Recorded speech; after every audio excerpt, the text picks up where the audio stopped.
Welcome back friend, मेरे नए video में फिर से आपका स्वागत है। And as we discussed earlier that our first stage of analysis कि हम अपना फर्स्ट स्टेज ऑफ एनालिसिस कैसे कर सकते हैं मार्केट में।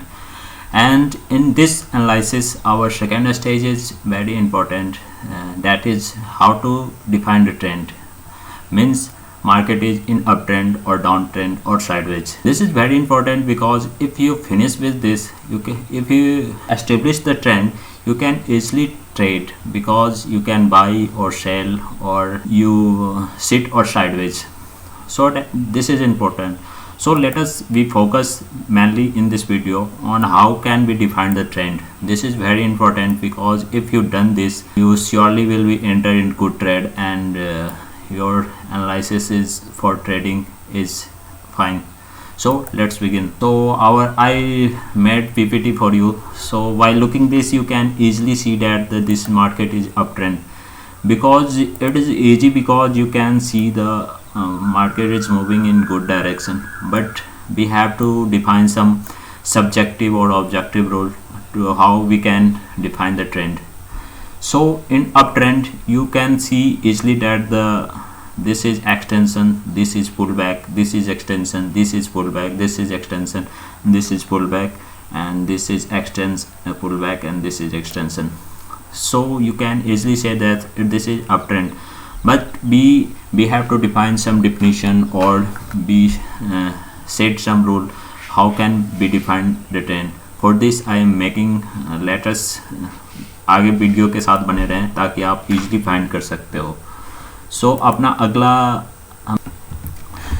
In up trend generally market price extension, हम एक्सटेंशन इसे बोल रहे हैं कि मार्केट ऊपर जा रही है और पुल बैक इज समवॉट की मार्केट नीचे आएगी। मतलब पुल बैक इज समथिंग मतलब कि एक्सटेंशन जो प्राइस एक्शन एक्सटेंड कर रहा है उसके अगेंस्ट नीचे प्राइस कितनी आ रही है, that is pull back.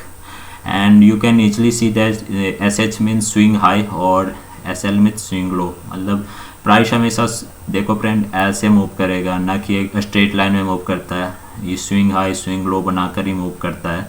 And for this you can say so in uptrend the price extension are longer than the pullback. You can easily say that this extension is longer than the pullback and extension will break above previous swing. जो extension होगा वो previous swing जो है उसको break करेगा and pullback जो है वो पिछला लो को ब्रेक नहीं करना चाहिए।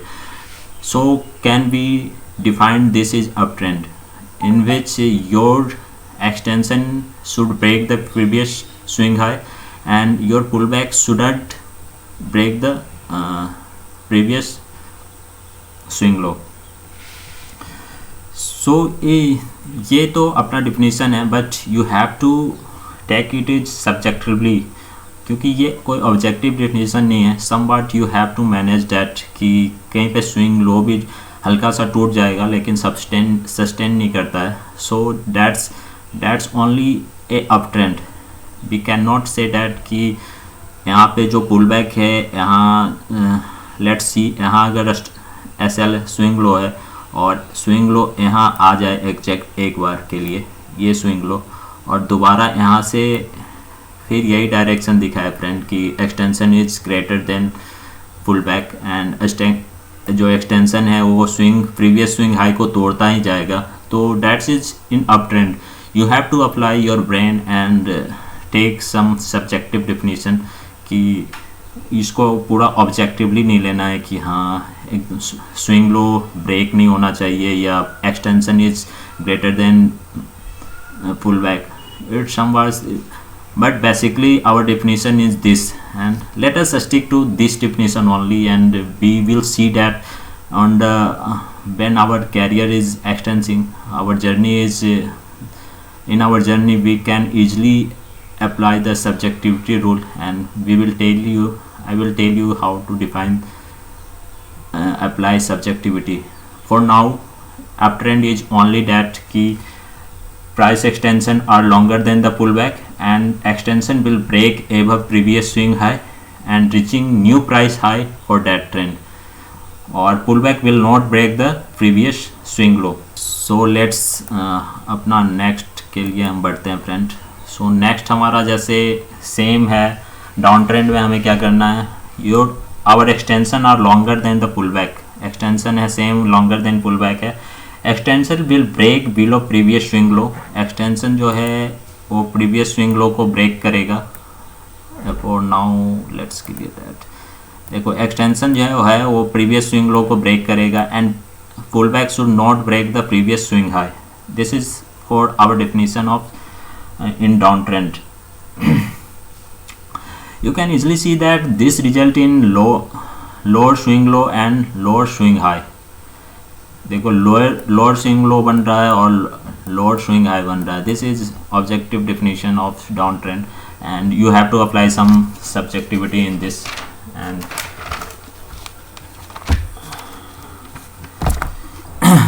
so let us now move forward.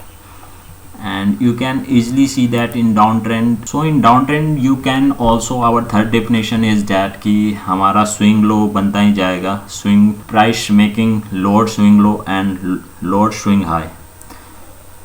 So this is some chart for you, you can see that. And your objectivity is also that कि यहाँ पे देखो कि यहाँ पे जो price move कर रहा है, see no it will destroy our chart.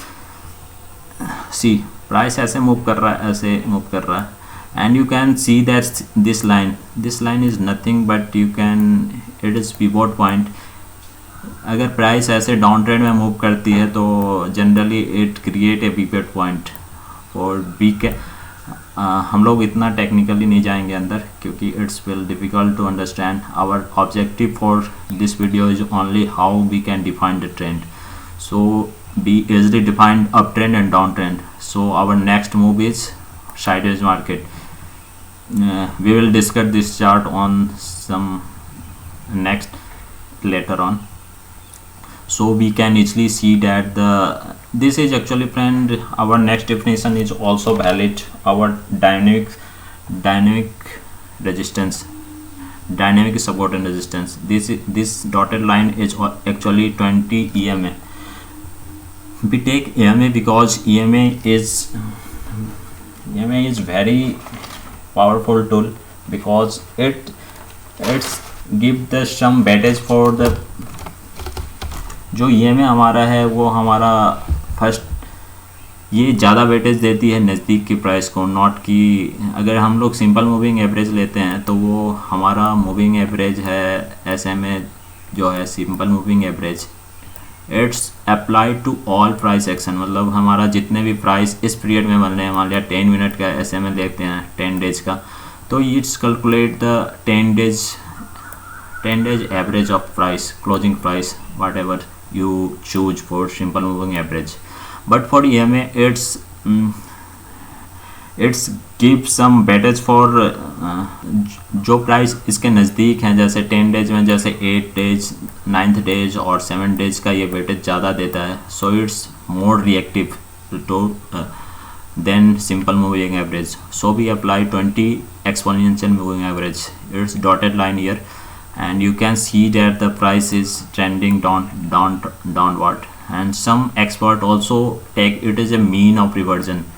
You can also apply 20 EMA for defining trend, because if market is trending, the price is well below or above the 20 EMA. For downtrend it is well below 20 EMA, you can see here. For uptrend the price will be, price जो होगा वो 20 EMA के ऊपर ही trade करता रहेगा.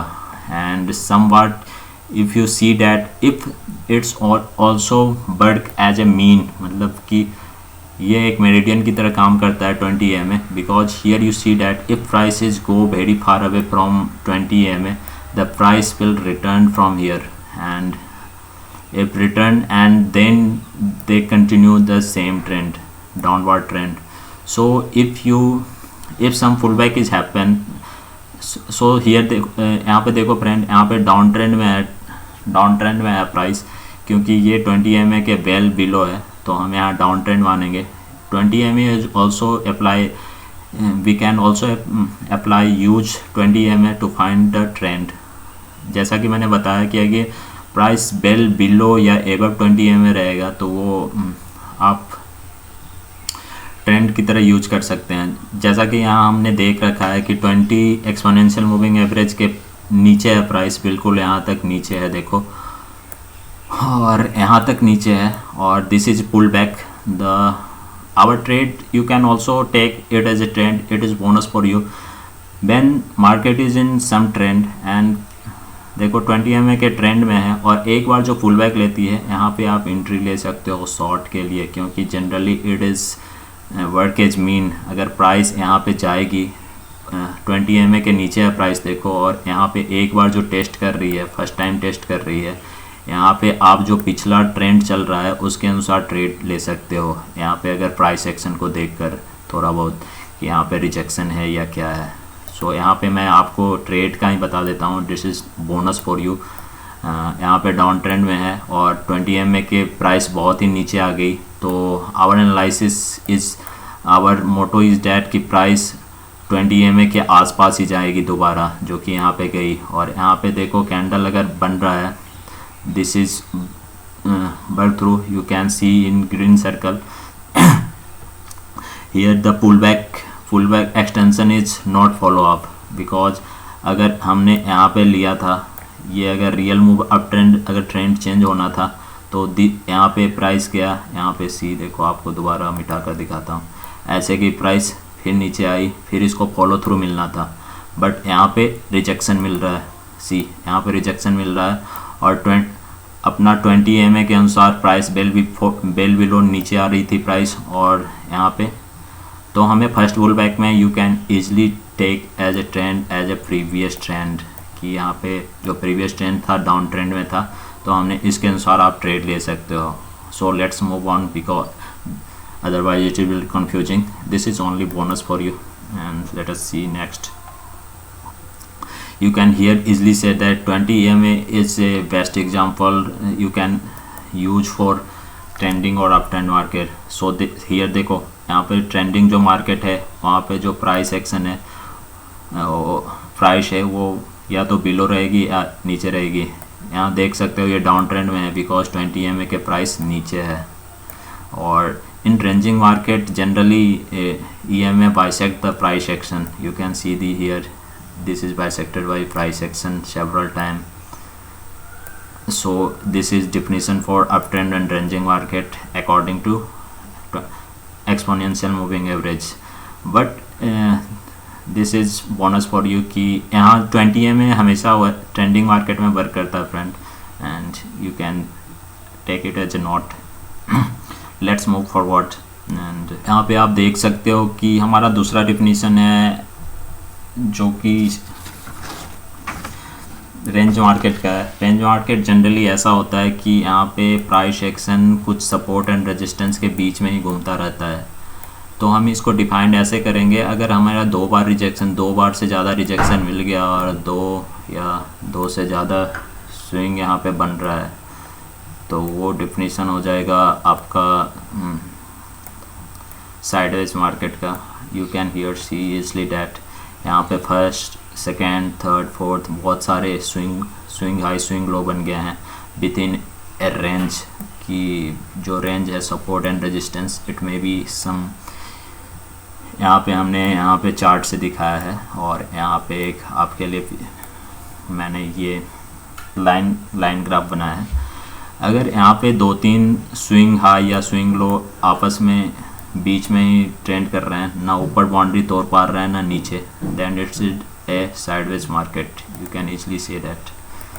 सो this is definition of sideways market, you can this is, तो हम इसको ऐसे इजली समझ सकते हैं फ्रेंड, ये जब ब्रेक होगा तो वॉल्यूम के साथ ब्रेक होना चाहिए। यहाँ पे अगर प्राइस एक्शन जाएगी तो सी यहाँ पे अगर ब्रेक होगा, अगर अप ट्रेंड में जाना होगा या डाउन ट्रेंड में होगा, both side it applicable for both side. If down trend में अगर इसको आना होगा तो यहाँ पे वॉल्यूम के साथ ब्रेक देना चाहिए, मतलब प्राइस एक्शन वॉल्यूम के साथ ब्रेक देगा तो ही आप ये तोड़ा माना जा सकता है। और सेम केस अगर अप ट्रेंड में जाना होगा तो यहाँ से ये ब्रेकआउट देगा और अप ट्रेंड में जाएगा। And here's volume is very significant, यहाँ वॉल्यूम का आपको बहुत ही ध्यान रखना है। और dynamic support and resistance tool, EMA जैसा कि मैं आपको बता रखा हूँ, जो EMA है आप इसका भी यूज कर सकते हो। यहाँ देखो, ये जो लाइन है हमारा ग्रे कलर का, it is 20 exponential moving average and it is bisected by price action several times. You see here 1 2 3 4. So this is in sideways market. Or now let us move forward. Here you also see that this is sideways market because your price move well. Our board definition apply here, क्योंकि यहाँ dotted line है आपका 20 exponential moving average और यहाँ पे बहुत बार bisect हो गया प्राइस एक्शन के साथ। और हमारा जो ये डॉटेड लाइन है ब्लू कलर का, this is support and resistance, इसको ना ऊपर तोड़ पा रहा ना नीचे, और फर्स्ट सेकेंड थर्ड बहुत सारा स्विंग इसी बीच में बन रही है। सो this is a sideways market, you can easily find that. Move forward, this is also side market because once again friend, I will tell you, this is you have to apply subjectivity because objective यहाँ कोई definition नहीं है hard and fast rule की आप यहाँ पे strict हो जाओ। यहाँ पे देखो ये साइडवेज मार्केट है, बट यहाँ this is broken easily, you can say that. यहाँ पे आप मान सकते हो कि साइडवेज मार्केट ख़त्म हो गया, but not, this is not have a follow through and market return in the same box। मतलब हमारा जो significant support and resistance है उसी के बीच में घूमने लगा, and you here see that this is 20 EMA and it intersected several times, and also by looking price action you can easily say that this is the sideways market because 2 3 4 5 6 swing low। यहाँ देखो 1 2 3 4 several swing low is made between two significant level, that's maybe you can say here support and resistance। Range, by taking an example, range is essentially a consolidation phase and market rotating between trend and range। कभी market trend में भी रहेगा और कभी range में भी रहेगा। Your job is to predict the market is trending or range bound। You can easily say that in the morning market may be in consolidation and in afternoon it is trending। You have to expect because more players are active, they also tired of buying or selling because अगर morning से ही buying start है तो हो सकता है कि वो it's get tired and spend some time to consolidate and then some moves happen। This is also true। So market rotate between ranging market and trending market। You have to apply subjectivity and defined by as I told, मतलब आप जो इस video में पूरा देखे हो। सो ये friend, और मैं आपको एक और बात इसमें बताना था, ये आई जस्ट मिस्ड। 20 में इसलिए यूज कर रहे हैं कि this is only, I already tell that EMA put more weightage to recent price data, so it is react much quicker than simple moving average। so you can simple moving average आप 5 minute में use कर सकते हो। Generally I use 5 minute chart with 20 EMA। 5 minute के साथ आप 20 EMA को use कर सकते हो। You can see here. और आपको ऑलरेडी मैं बता चुका हूँ, जो EMA ट्रेंडिंग मार्केट होगा वहाँ पे प्राइस बेल बिलो या एबव होगा। यहाँ पे बिलो है, देखो 20 EMA के बेल बिलो है। और एक आपको ट्रेड मॉडल मैं बता ही चुका हूँ कि अगर ट्रेंडिंग मार्केट है और मार्केट बहुत EMA के दूर चले जाएगा तो एक बार अगर फर्स्ट बार में वो अटेम्प्ट ले रहा है, टच कर रहा है, और price action suggesting that is not have a solid follow through, तो you can take the trade in the direction as earlier. यहाँ पे देखो डाउन ट्रेंड में है तो आप यहाँ डाउन ट्रेंड में ट्रेड ले सकते हो।